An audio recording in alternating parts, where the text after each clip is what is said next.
Joining on the sofa with Esther this Sunday are director, writer, and actor Akpore Uzoh and powerhouse producer actor Caroline King-Gadekah. We explore their powerful film No Women, No Children, a gripping story where a crew turns on one of their own and the woman he sexually attacks fights to hold onto her mind, her life, and her marriage.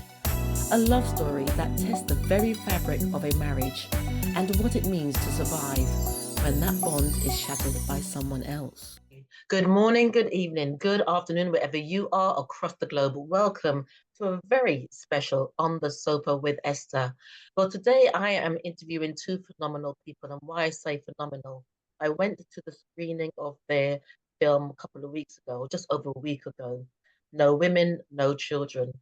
And it was powerful. It was so powerful. I wanted to create the time to interview both Akpore and Caroline. So Akpore is the director and writer and the creative force behind No Women, No Children, and the powerhouse actor producer, Caroline King. Can you just pronounce your surname? I do apologize. Gadekah. King-Gadekah. And so what we're going to do now, we're going to dive into the gripping story where a crew turns on one of their own while his victim fights to hold on to her mind, her life, and her marriage. So we are going to dive deep into No Women, No Children. Welcome. Hello. Hello. Thank you Hello. for having us. Thank you. Now, I wanted to because I'm a bit like a child. I get bored quite easily, and I need, unless I'm really drawn into something, I get fidgety and all sorts. But when I watched your film, I don't think I moved. I don't even think I breathed, because that's how enthralled I was. And I can be pretty deep because outside of this, I also do a lot of healing and energy work. So watching that, I could feel every emotion. And also, there was so much that came out of that. So what we're going to do before I sort of launch into it, I like to ask my guests, in a nutshell, in a peanut shell, or this is for Caroline, a coconut shell. Who is Caroline? Caroline is Don't be modest. a actor, a mum, a wife, a lover of all things beautiful in the world, I would say. And someone that just likes to laugh. Producer. Oh, and producer, yes. Producer. Yeah, I said not to be modest. Someone who likes to laugh, whose default setting is laughter and joy and happiness. Excellent. And someone who wants to be able to tell people stories in the only way that I know how, which is through creativity, through acting. Me. Thank you. And the same question to you, Akpore. Who are you in a nutshell, in a peanut shell? I'm going to give you a different shell, a crab shell. Crab shell. I am Akpore, and hopefully that name, people will begin to pronounce my name properly because many people struggle. So I've put an accent on it. I'm a person that I'm very much connected to creativity, the same as Caroline. And I am a lover of art, a lover of connection, a lover of exploring things that may be hard to express and trying to connect with that. And yeah, that's essentially me in a nutshell. Brilliant. Now let's take a deep dive into No Women, No Children. If you can just give us a synopsis of the film, and then we're going to take a deep dive into why did you choose to produce a film like that, and then we can look at all the sort of nuances around the emotions that it evoked, especially I would say from a male point of view, and how men are brought up to not express themselves, and it's all about protection. And then you see your wife, somebody who you've got this beautiful relationship with, go through some sort of trauma, and you're trying to reach her and you can't, but then you realize you can't reach yourself as well.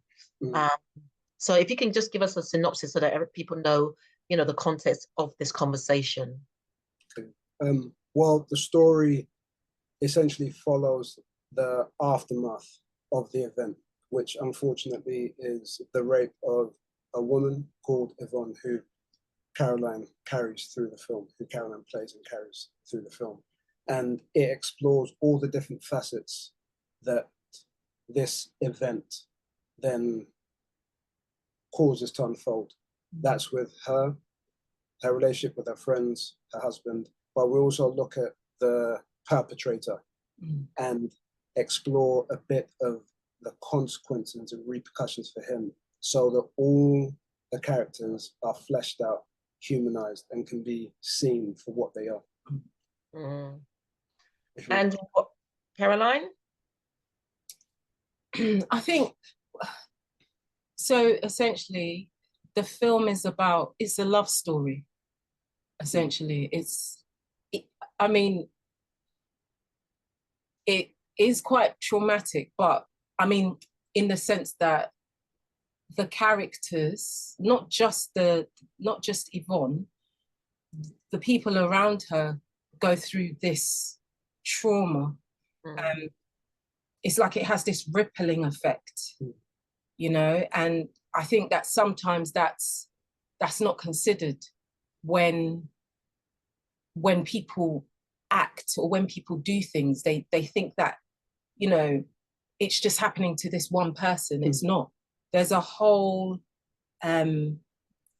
community around that person. And to the perpetrator, in that moment, it's like, oh, well, it's just them. But, and I think this is part of the reason why you wrote it, when these things happen, I've often heard this as well, like, well, what about the people that were around them? Why didn't they stop them? Why didn't they do anything?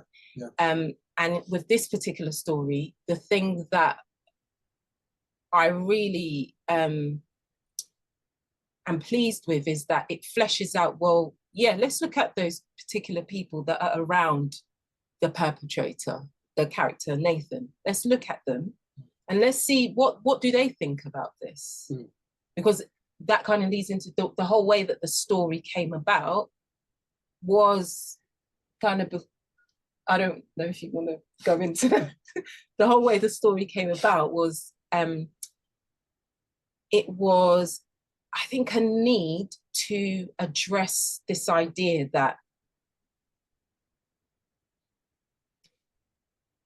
men. Yeah, there was this kind of like idea that started coming out that like, you know, men are either like the perpetrator or silent bystanders, and there's nothing between. And it's like, well, no, that's not really the case. And what I like about the perpetrator, Nathan's story, is that you see, well, exactly how his close friends, like his family, what they think about this, but also that they take action. They're not just silent bystanders, they take action. They hold him accountable. Yes. There was this holding of accountability, and also coming back to that respectful place of she's a woman.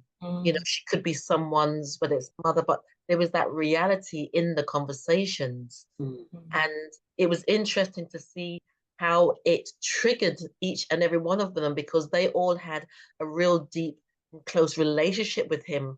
And it was interesting because it, you know, being part of the crew or a gang within themselves, you wouldn't think that they had that level of, I would say, integrity of others because of what they did. But they held him accountable, and every time he tried to put the onus on them, well, I've done this for you. They looked at him and to say, yes, you may have got us out of situations, and we may have done things ourselves, but this is, all is in your court with this. You have to take the onus, because we had a pact, no women, no children, and you crossed that line.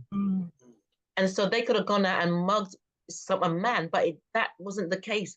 They had a pact, and that was really powerful.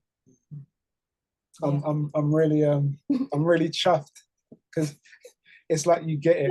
Like you really get it. It's really warming to hear you because this is the first time we've spoken properly about it, but that you understand the different elements of it. And yeah, that's really warming. Caroline mentioned the love story. I forgot to say that it like the film actually, above everything else, yes, it is a love story. And it's a love story between the couple. It's like an epic love story between the couple, but also in the sense of the love that's showed to this character, and the kind of emphasis or the drive was that every character within the film is almost trying to reach out their hand to this character Yvonne, to support her or to defend her or to love her or to try and reach her. Something that we don't see with the victim, especially when, unfortunately, especially when the victim happens to be a Black woman. There's an erasure, a disconnection, or I'd say the survivor. The survivor. Rather than the victim. The survivor, yes. Yeah. Yeah, so yeah. But also, do you think with Black women, I mean, there are so many different stereotypes as well, but also within the community, there's a sense of, there's a shame as well. And with that shame, it's hard often to put things into words or know how to approach someone, which, you know, we saw even with you as being the husband. And that was a really powerful sort of juxtaposition. I love that word, juxtaposition. Because as a man, and you know, they say it's hard for men to express themselves. So I could only imagine that for you in the film, as the man, as her wife, as her husband, sorry. Firstly, there was this thing of protection. You weren't there to protect her. That you had to process and go through. And then there was seeing her, wanting to reach her, and not getting it right. Yeah. You know, and it's not that you weren't doing the right things, or it wasn't that you were doing anything wrong. It was just in the space that she was. She just couldn't. And she probably for her own self didn't even know what that reaching out would feel or look like, because she was so numbed by the trauma of it. And I part that really was quite potent in terms from a man's perspective is when you were in the car and you had drove off with the gun. And you sat there, you were going through, you know, the amount of phone calls that you missed when Yvonne was trying to get you. And then I believe you said to him at one point in the film about protecting you. You were there to protect me. And that part, I was like, whoa, because in that moment, Esther, we can't give away too many spoilers. No. Okay. We're giving away pure spoilers. No, but it's really positive. Yeah, I'm being mindful. Okay, hold on. No, it's so anyone that's watching this, like, disregard any of the specific points. Just imagine you didn't hear it, but it's really I don't know whether the word is gratifying or like the seeds, or I don't know how you say it, whatever that was planted, it's like you're picking up all of those. And when you have, like, for example, you mentioned the scene in the car, when you have that then relates to something that happened before, and then that relates to the struggle that they have. So it's really pleasing what you're able to extrapolate from seeing it. Is really... No, I'm not going to extrapolate anything else. I'm just gonna... do you know what's really one of the things you said is for Shaka, the character Akpore plays, having being able to express himself emotionally, and how I guess society there's this kind of idea that men don't really express themselves. And one of the things that I think we were trying to show or trying to bring about and to even have a conversation about is the idea. One of the things that I like about Akpore's writing is the idea that he it holds that space, not just for Yvonne to process and go through her emotions, but for Shaka too as well. Because I think sometimes, just like with I think often unfortunately there is this idea that Black women, we're just strong, and there are all these stereotypes of us, and there's not really that space. Sometimes, unfortunately, feel like there's not really that space for us to just sit with certain things that we've been through, and to be able to process it and go through it and come out on the other side. But what I find it beautiful about the film is how Shaka's trying to hold that space for her. But then also what I found interesting as well is that I feel like in writing this film, you were trying to hold the space for Shaka, for the men to also process what's happening, because quite often I don't feel like the society we're in at the moment allows that space for men to express themselves like emotionally like that. I don't think that there's enough of that. It's changing. It is changing. Yeah. It's because there are lots of barber shops now that are doing training with their barbers, because that's a place where men mostly open up. And so there's loads of barber shops opening up around that. And something else last week, they were talking about different environments now that they are opening up where men can feel that they can be vulnerable. Because I remember a couple of years ago, I did a show called On the Sofa with Esther, Men Supported Men. It was for about 6 months. And these men on my platform shared their vulnerabilities, but they also shared their solutions, how they came through. And I had Gerald Alston from the Manhattans on there with other men, and they shared openly. But what was beautiful is that a couple of times when one of them cried, they were like, "Man, we're here for you." And it was so powerful. So I believe that things are starting to evolve. And with your film, No Women, No Children, it's going to help continue that breaking down, that sort of real old patriarchal way of being. And know that to be vulnerable is not a weakness, strength, because then you can rebuild in a more healthy way. And then I would assume that a lot of what happened to Yvonne, men that perpetrators like that, they wouldn't need to be who they are, because they would be in a place where they've unpacked and unpeeled their emotions. So it's important to listen to what you're doing. That's such an important point, because it's almost like when these things happen, the person is ostracized, punished, thrown in the bin, but there's no investigation as to what caused that. And therefore, how do we stop that from happening in the future? What are the kind of connecting factors that make someone think that they have the authority to do that? What kind of insecurities does that person have? And this is not a defense of that at all. And the film, like if you watch the film, you'll see that there's as we discussed before. As we discussed before, the film does not glorify that in any way. But I think it also challenges us to ask very difficult and messy questions. And even to the point you were raising earlier, we're talking about men not feeling like they can express emotion. And the idea that women are supposed to naturally be more emotive, more sensitive, and not fall into that trap. The film also explores how that's not necessarily the case, especially for Black women. They are still held to that standard where there's certain things that they can't show, certain things they can't express. They're not allowed to feel pain, or their pain isn't believed. So by virtue of being a woman, it's almost like, oh yeah, you're sorted. But then that makes the absence of that invisible. The fact that that you don't freely have that room to express yourself as a Black woman. And this film tries to exercise all of that.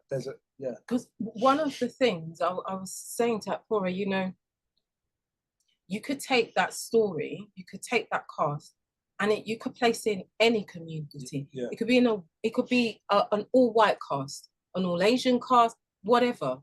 Because the story itself I think is universal. It is. I don't think it's a human story.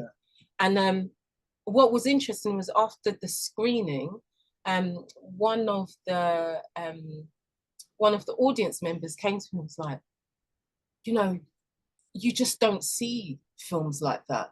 You don't see films like that about your community. And he was Asian, but he was like, but then he was like, but it happens in ours as well.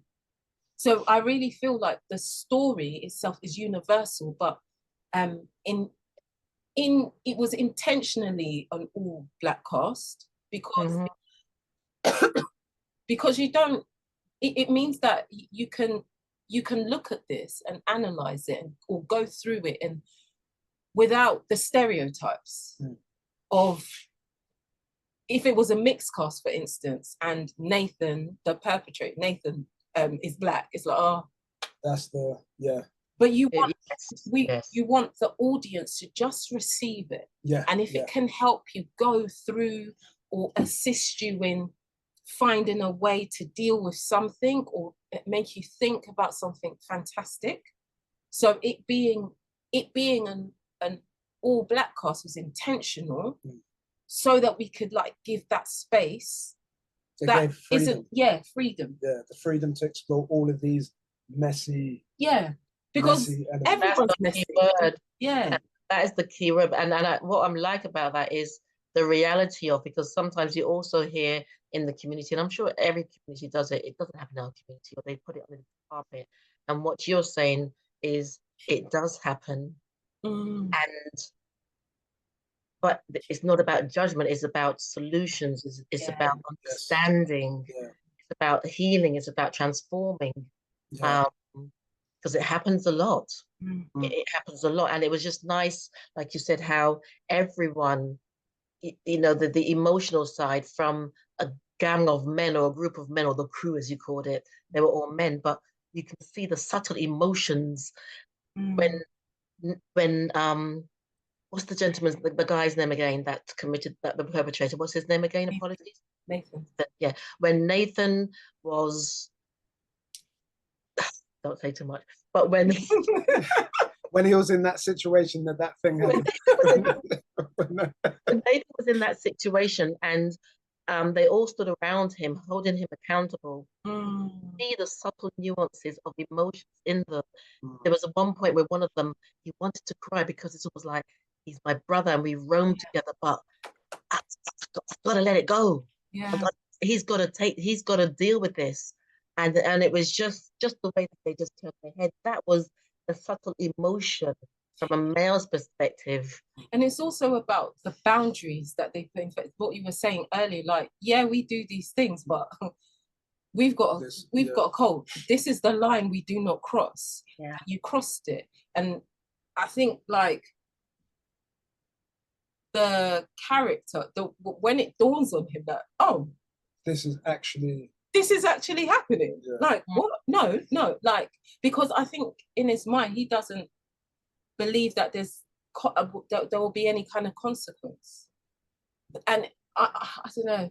Powerful as well, because having consequences within that sort of male dominated ring circle is very powerful as well, because they're still holding on to some sort of cultural nuance of you know, the mother, the matriarch in a sense.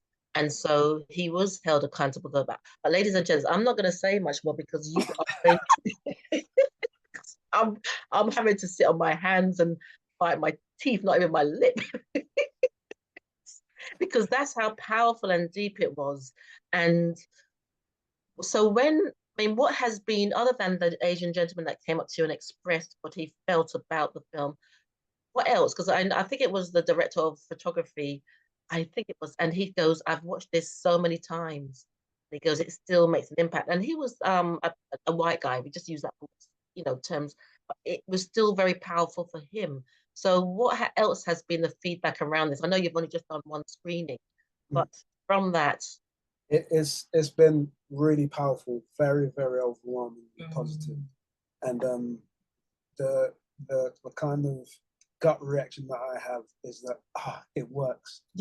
Because it was the purpose of it was to evoke and connect. And what we received, I feel like it was a gift. I feel like it was a real gift of what we received at the screening, which is why it became so emotional. Because for me, I want this film to be seen by as many people as possible. I wanted to travel, I wanted to grow. And that not only gave me the confidence, gave us the confidence to feel like, yes, this can happen. But it was also immediate validation that the Mm. work that was put in and the service that was given by everyone involved was worth it. It was like, yeah, we didn't kind of miss the mark. It hit the mark. Yeah. And to have a conversation, even this conversation, I didn't expect the podcast to be so kind of like this. I didn't expect that. So thank you for that. Firstly, Are you? This is a gift. yeah, honestly.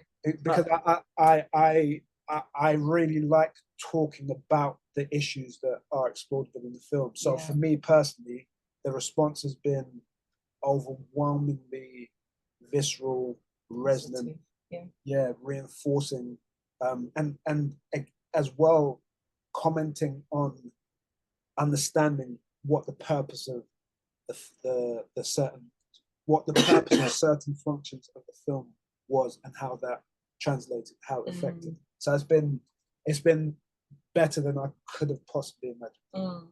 And it's just the start. It's just the start. And so where can people find out, about upcoming screenings, your international debut? Yes. So we are in the process of building infrastructure. So for now, I would say it would be two places. One would be the website, which is www.4, so the word forward, but instead of the F, number 4, so 4ORWARD -move.com, and that's the main website. And we're populating that as we go because we haven't released a trailer yet. So we're going to start kind of teasing things out. So that's one. And then the second would be my Instagram, which is just Akpore Uzoh, at Akpore Uzoh. Caroline's Instagram. Be More One. Be More One. And then we'll be setting up very soon Forward Movement Instagram, which is the production company that we co-founded and is responsible for this work and future work that we'll be doing and previous work that we've done. Fantastic. Well, I just want to say well done again. And it'd be interesting because this film is the sort that you can do roundtable discussions and really, really get, things to open up. But I'm not going to say any more because we want, when you're ready, I really would say go and see this because there's so many different levels. There's so many things that you're going to walk away with. And you'll have to go and see it when it's out to find out what those are about. So wishing you both a wonderful weekend, and yes, looking forward to just following the progression of No Women, No Children. Thank you both. Thank you. Thank you. Bye. If you enjoyed this video, be sure to give it a thumbs up and subscribe for more content. Let me know your thoughts in the comments below, and don't forget to click the bell icon for notifications on future videos. Thank you for watching.